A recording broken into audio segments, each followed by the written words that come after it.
Okay, good afternoon, CCNY. You're listening to WCCR 590 AM The One. And you're walking with me, Ebony, and this is Unrated Ebony. I want to welcome you guys back to another week, another day. And today I have a special guest with me. His name is Xavier Brown. What's up, y'all? Can you tell me about yourself? All right, so my name is Xavier Brown. Basically, what I do is I customize and I restore sneakers. I have a YouTube channel where I post all my restoration and customization videos, and yeah, that's basically it. All right. So technically you're a sneaker guru in this case. I mean, I guess you could call it that, but my actual name is the Sneaker Junkie. I know it sounds a little corny, but Um, yeah. so like, what does that entail? Like, you say that you customize sneakers. Do you like charge for it or? So what does it entail? So being a sneaker guru, as you call it, yes, I do charge, right? None of my work is free. Not even friend to a family. I do not do free work, but I do give discounts, right? But to be a sneaker guru or sneaker junkie or whatever you want to call it, you gotta know your sneakers. Like, how is it gonna look if somebody gives me their shoes and they ask me a question about it, like, oh, what material is this? What do I need to clean it? What do I need to do this or that? Like, I have to know my stuff, you know. So when I first got started, I didn't really know much about it. Like, I had to do my research, and trust me, like, cleaning sneakers is not as easy as it might sound. It's not just, you take a brush and some soap and water and you just, you know, go to work on the sneakers. So what do you use? That's Like, classified information. can you give me like a rundown like that you can give information on? All right, so I mean, I guess I could give like the most general explanation. So basically, like you have cleaners. They're literally called cleaners, and like you could take like a brush or like a toothbrush. It depends on how detailed or how small the area is that you want to work, and you just go to work on the shoes. But when it comes to customization, there's a lot more work that needs to be done. So like when you're trying to customize shoes, you can't just throw paint on the shoes because the paint's not gonna stick. So you gotta like rub off the factory paint. I can't say what I use to rub it off, but yeah. And then you can start painting and just do whatever you want. Okay, so like what kind of designs do you usually go to when customizing? Designs or designers? Both in this case. All right. So I've been doing this for probably like a little over, yeah, about over a year now, and when I first started, I didn't want to take a chance to like do some crazy designs and then screw up somebody's shoes or whatever, right? Uh-huh. So I used to do like basic colorway changes. You know what a colorway is? Color wheel? Colorway. No, I don't know what that is. So a colorway is basically like the colors in a pair of shoes. So for example, like you have like, do you know anything about Jordans? Not really. I'm guessing there's like blue and black and red in them. Or no? All right. So for example, You're looking at me like I'm dumb. so when it comes to like Jordans, for example, they have ones, which are basically the first Jordans that were ever created, right? And they have like one of the most known colorways is the bread colorway. Bread stands for black and red. Okay, That's so what you would call a colorway. I was right on that part though. Then you have shoes like the Grape 5, which is like a purple and like an aqua color. That's the grape colorway. You see what I'm saying? Uh-huh. All right. So could you remind me of the question again? Oh, like the colors basically that you use and like the design. So Oh, right. both the designer and the design that you use when creating these shoes. Right. So when I first started, like as I said, I didn't really know much about it, so I had to do my research and see what materials I would need. But when I first started, like I would just change like the colorway of the shoe. So for example, if I had like a black and red shoe, I'd probably change it to like white or whatever the customer wants. And now like I've developed my business so much so that I've gained the materials and whatever else I need to do like more advanced design. So now I have an airbrush, so I don't gotta just hand brush everything now. And I use stencils and all that jazz. Okay. Oh, and in terms of customizers, I mean, I wouldn't say I really look up to anybody per se, but I don't want to say I steal people's designs because that doesn't sound that doesn't sound too good. But like I get ideas from people. Some people that I get ideas from, like Mache Customs, he's really good. Like I know he's done work for LeBron James and like celebrities. So Okay. yeah. How long does it usually take you to create these shoes? I mean, it depends. Something simple could take me like a week or so. But I remember like the longest I've taken to do a pair of shoes was probably probably like 2 months. 2 months? Yeah, probably like 2 months. Yeah. But I was just being lazy. I was just being lazy. I could have finished it way before that. So like What's the typical then? I mean, it really depends on what the person wants. Like, if they want something simple, I could finish it in like less than a week, depending on if they want like like a simple cleaning, or if they want me to change like a logo, or like a Nike check or something. You can do that? Yeah. So like, all right, for example, I wish I could show you guys an example, but I don't really have any Nike shoes on me right now. Well, what do you have on you right now? All right, so funny story about these right here, right? Uh-huh. So I have some threes, right? You're probably not gonna know what crimson threes were. I mean, but well, no, I'm not, but I'm gonna open them. So the people that are listening, they can't really see, but people that are watching it live and like that are gonna watch it later, you'll definitely see this. All right, so so originally these sneakers were crimson threes, right? They were like, the bottoms were like So I'm white. guessing. Oh, okay. Go ahead. This little crimson, does it mean is like similar to like color crimson or no? There's hints of crimson on it. So on a sneaker, right, you have the outsole, which is the bottom of the shoe. You have the midsole, which basically separates the outsole from the upper. And the upper is basically like the top part of the shoe, where like the laces and lace holes and all that is, right? Okay. So when I first bought this shoe, like I thought I was the coolest person in the world because these were my first pair of Jordans, right? And it was like I think like purple and like a reddish type color, which is the crimson color, and the bottom was like white, red, and purple, right? Okay. So after a while, I got a little tired of it, and I said like, yo, these shoes are really whack, because I started buying like better Jordans, if you want to call it that. So I said, like, what can I do with these sneakers? Like, I didn't want to just give them away or throw them away. So I said, you know what? I know people like customize and like paint their sneakers and stuff like that. So I tried it, right? Let me tell you, the first time I worked on a pair of sneakers, this was the first pair. This is not what I did, by the way. I changed it into another color. Like, I tried to change it into like a bread colorway, which is, as I said, the black and red colorway. And I mean, I got praise for it, I guess, but I knew I could do better than that, right? And it bugged me so much because I felt like every time I went outside wearing those shoes, people were looking at me like, yo, he got on fake Jordans, Yeah, that's another problem. Like, if you customize sneakers, people sometimes look at you like, oh, you got on fake Jordans or whatever, and I think that's so stupid. But we get into that later. Okay. So, yeah, so with these shoes, I turned it black and red basically, and like turned the elephant print, which is this part right here. I don't know if the camera can. Well, this camera can see it. It's more high def. The elephant print is like this section of the threes right here. I noticed like on the inside it's like red. Oh, well, that I didn't even bother doing that because nobody's looking at the inside. Well, yeah. I mean, this whole part here was red. Like, everything here was red. I can see. Right? Yeah, so. But, yeah, so I made a video and I put it up on my YouTube channel, and I was getting some views for it, but I felt like it was kind of corny because, like, I've seen other people do I've seen other people do sneaker reviews and customization and stuff like that. And the quality of their videos was like so freaking amazing, and my video was just like what is this? So I said, all right, you know what?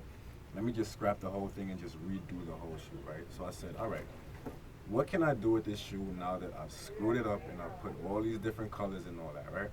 So I said, you know what? Let me just do something simple, all black.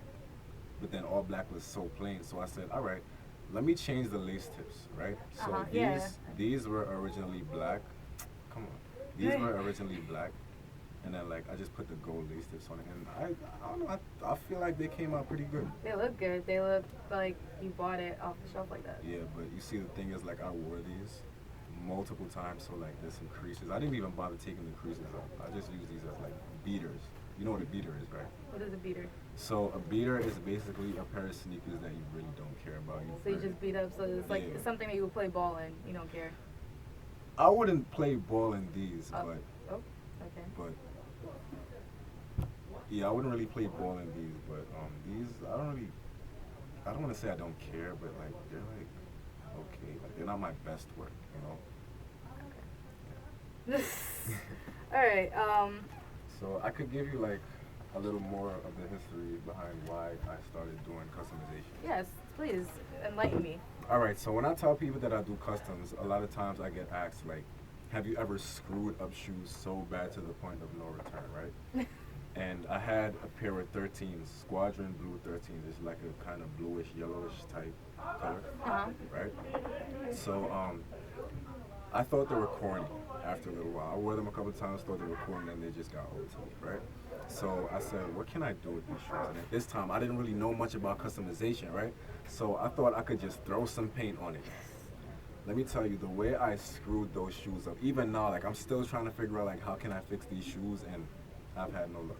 So basically, they have like they're mostly suede or nubuck, whatever you want to call it, and I painted that, and it turned the suede really stiff, and it just feels nasty, right? So I used it for ball sneakers. So I'll play ball in them now, and I don't even really want to play ball in them because it's like you got on one pair of good sneakers and then one pair of screwed up kicks, so it's like so it looks kind of funny. So I said, all right, this is not working, and I know people are gonna come to me and they're gonna want me to change the color like suede shoes or nubuck or some soft material, right? So I did my research and I had to learn how to like paint soft materials without making it stiff. I can't really say on the air how I do that because I'm giving away my secrets. Understandable. But yeah, so that's probably the only pair of sneakers that I've ever really screwed up so bad that I couldn't fix. But that's when I first started. So. Okay. And then I remember you said that you post them on YouTube. Do you have like a separate like Instagram account for them, or?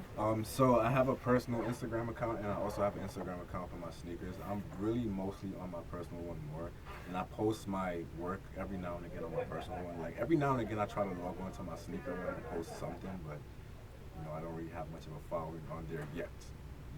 Just putting that out there. So if y'all listening, follow me on Instagram at the Sneaker Junkie. That is TheSneakerJunkie_. All right. I also go by. The gum. The gum, yo. I also go by the same name on YouTube, so you can look for me on YouTube, the Sneaker Junkie. I started making videos, I think in like January of this year, and then I put up probably like 3 videos, and then I took like a 5-month break. Like I was completely inactive on YouTube, and then once I learned more and I started to like gain more of a following, I started posting videos more. I try to post a video at least weekly now. Weekly? So yeah. How's that going for you? It's rough. It's rough because it's also based off like customers as well, right? Well, I mean, I don't really have a problem with getting customers. Oh, okay. All right. Not to sound cocky or anything, but people come to me, so I get a good amount of customers. The only problem is like with schoolwork. Well, yeah. I have a lot of other obligations, so sometimes I don't really have as much time to work on my videos or work on sneakers, but I still find time, though. I still find time. Do you think there's like a sneakerhead community here? Because I know you go to school here. Do you think there's like a sneakerhead community here on campus at CCNY? Not at all. Why do you think that? All right. How can I say this without stepping on any toes? Yeah, because that's how I feel asking the question. I'm like, I mean, I've seen a few people in City College with like some nice kicks or whatever, I guess. But I wouldn't necessarily say there's really a sneakerhead community, at least not that I know. Yeah. Right? Because normally, I remember back in high school, like I had a group of friends, like we would always talk about sneakers and share knowledge about sneakers and stuff like that. And that's when I didn't really know as much about sneakers as I do now. Yeah. But I mean, it would be nice if I could like, get in contact with the sneakerhead community of City College if there is one. I'm not throwing any shade to nobody. I feel like you're throwing shade at me saying sneakerhead though. Why would I be throwing shade? Yo, you had on some dope sneakers. I was like, yo. Okay, so listening to how you said like going about creating them, I didn't do any of that. So I was actually surprised that you even liked them. What I did was like pretty much the bad way of like customizing your own sneakers. I just took paint, which was acrylic paint, and which is what you're supposed to use, yes. Oh, so you are. You're supposed to use, and is tempera okay too? Because I mixed tempera with it as well. I don't know about that. I've never used that. Okay, then acrylic paint. I use acrylic paint, and then what I did, I just pretty much just splattered it. But like what I did, because I know you questioned, like you asked me like, did I mess up my room that way, like on my bed? I just pretty much used like old plastic bags that I got from shopping. Okay. And I laid it down. I laid it down on the floor on the bed, and I just took my paintbrush and started just splashing it. Okay, so it's interesting that you say that because on my second most popular YouTube video, I think I have like 15,000, 16,000 views on that. Mm-hmm. And it's basically, I had a pair of old Uptowns. You know Uptowns, yeah, right? I know. See that? Yes, I know. I used to wear them. Yes, I do. Yeah, the classic all white Uptowns. Yes. So I literally found them in the bottom of my closet. I remember I used to play ball in them, and I used to run around in the rain in like junior high school. I'm surprised they still fit me, but I bought like a size 11 and a half. Why? And I was in like probably 7th grade. I don't know. I don't know I what I, don't know. was You thinking. had big feet when you were a kid, I guess. No, I'm a size 10. What? So then why do you have... Okay, I guess. But yeah, so I found them in the bottom of my closet, and like I don't like to waste anything, right?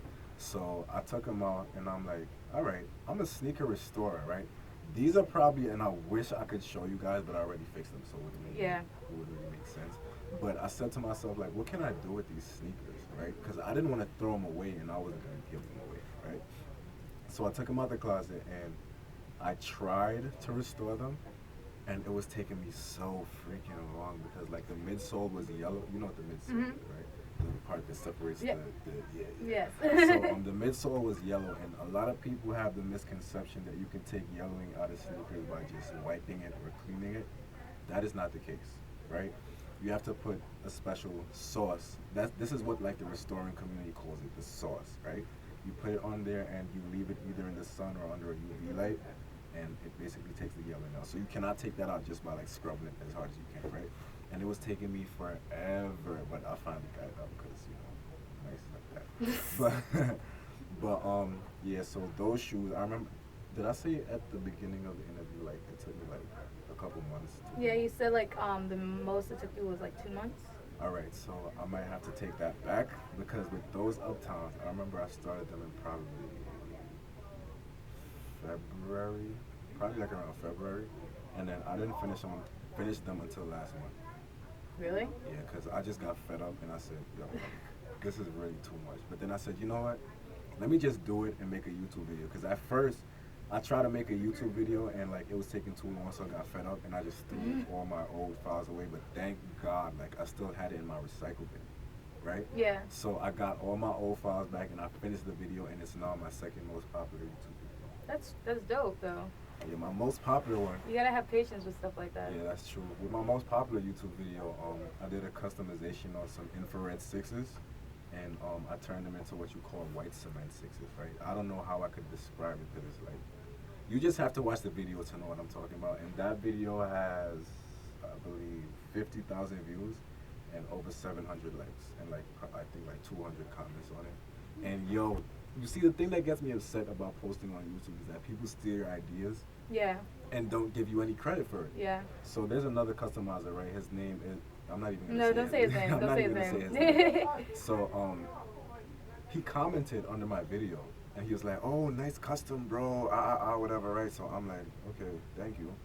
So couple months later, I go on his channel and he has the same video up. Well, not the same, not my video. Not your video, but like the same concept. Same thing. And I mean, it's not like I'm upset because I didn't copyright the idea or anything. But yo, like, you commented under the video, you acknowledged the fact that you saw it, and then you're gonna steal my idea and not give me credit for it. I don't know. That's like how every industry is at this point. So and he has like, I think he has like 29,000 subscribers on YouTube. Yeah. So How many do you have? I just hit 1,000 last week. Congratulations, though. Thank you. You're welcome. You have no idea how hard it is to reach 1,000. Yo, son, trust me, son. son. I'm still under 100. So I'm still under 100, and I'm like, it would be very helpful if I had that many subscribers, though. But I'll definitely give you a shout out on my page. I might actually post this on my page too. But that's besides the point. So yeah, so I feel like the only reason why I was able to grow my fan base so quickly is the video that I got 50,000 views on, and the other video that I got like 20,000 views on. Because like my other videos, like, I get views on them, but not a lot, like 2,000, 3,000, 4,000. You know? I was also like, do you also tag your videos as well, like on the line?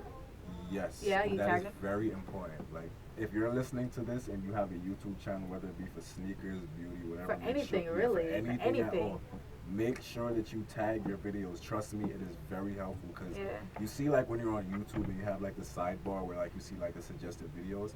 Depending on your tags, if you have the right tags and a person's watching a popular video, your video could be in that section. Yeah. And if you have interesting content, people will watch your stuff and will subscribe to it. Yeah. And I know like a lot of people do, like on Instagram, they hate hashtags. Yeah. but that's so important. Like it really is. Cause there's there's a lot of things that I even post on Instagram, and just by tagging art or just New York City or even like CCNY, people see it and they're just like, oh, and then like you just gain followers like that. That's true. But one thing that I've realized is that if you decide to tag your stuff on Instagram, you could use as many tags as you want. Yeah, that's very If true. your thing is not like appealing or eye catching, nobody is. No one's, gonna, yeah. Yeah, because I mean, I've posted stuff and I've literally used probably like, what's the max number of tags on Instagram? Do you know? I have no idea. I think I just tag. The most I've ever done, I should say, I think it's 12. But I've seen, oh my gosh, I've seen people do worse. I'm not even gonna say who. I've just seen it. Like, yeah, I've seen it. It's been done, and like it's a lot.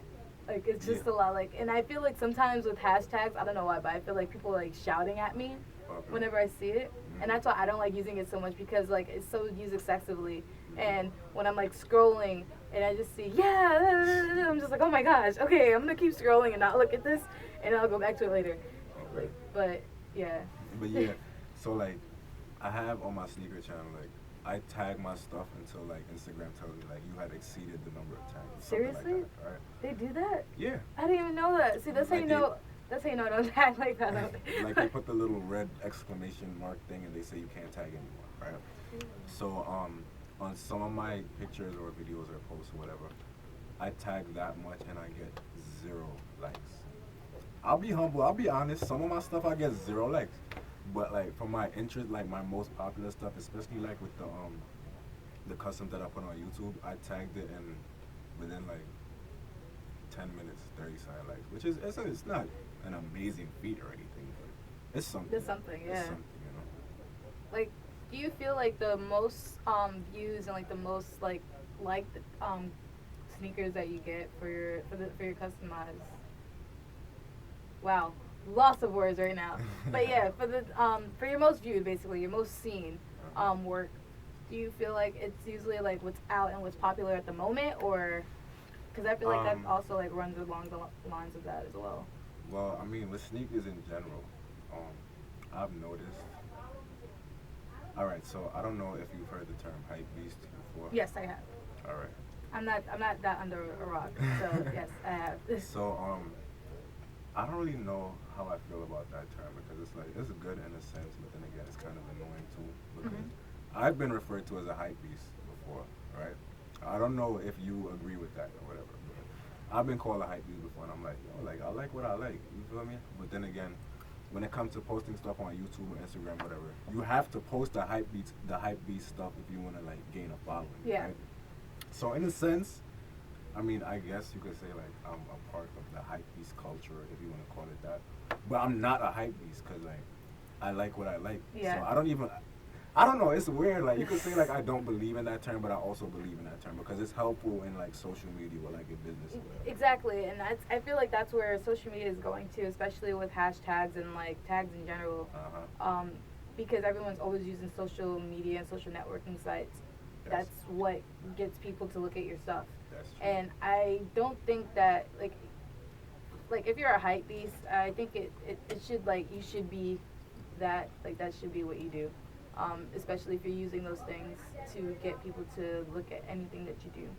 And at least you're putting content out. That's right. I can see if like you were putting out trash and like nobody liked it at all, but people actually like your stuff. Otherwise, you wouldn't be getting customers. You wouldn't be here right now. So. And another thing that I noticed,